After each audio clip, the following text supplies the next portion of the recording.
This is now sort of sits with like the operation side of the event Yeah. organizing team.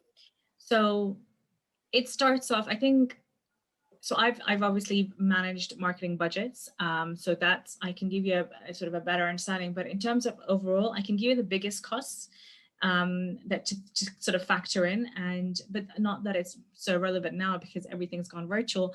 But one of the biggest costs that were were the venue, because venues have, even if your event is as small as like 300 people, you still need a big enough venue. So the cost always sits with the kind of venue you hire, the AV, the lighting, which all adds to the experience, and making sure the acoustics are.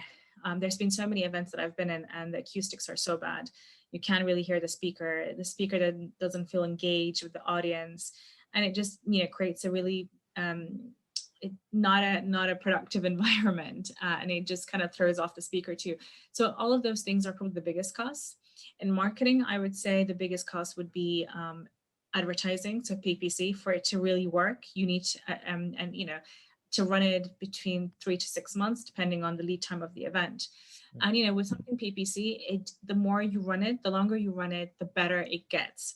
So it's all about machine learning. It understand what's working, what's not working. So it's really sophisticated, and you just have to optimize it as you go, to get that, pick up the learning that from the campaigns that are running. You can see who's interacting where, and which touch point of your marketing campaign is bringing you the most traction, and that's where you will eliminate and sort of add and reprioritize the things that are working.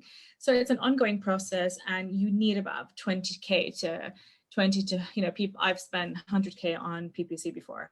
So it really, you do need a budget for that. And it's one of the best ways to sort of get as much outbound traffic to then nurture them into a journey that they will eventually convert into a bio or advocate of your event. So to then build that new data. So it is good, but you do need the budget for that.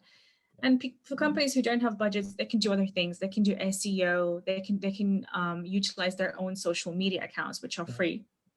And it just requires maybe a full-time person to just maybe 2 couple hours a day, every day, engage with the right people, follow the right people, look at the trending topics. Is that relevant in any way to your event? And again, you don't have to just talk about your event and what you're selling on your social media accounts. You need to be engaging and with what's current, what's relevant right now.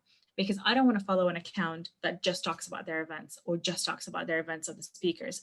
If it's in healthcare, I want to know what else you can give me. I'm following you. What else is you're putting out there that's valuable to me? If I'm this finance account, I want to know how to do my job better. Give me some tips on what do your speakers say about your finance management? What do your speakers say about opportunities post-COVID? Everything that is current, that will also add value. So all the content that's like how to do this or how to become this are the ones that are doing really well. And that's because people are relating to it.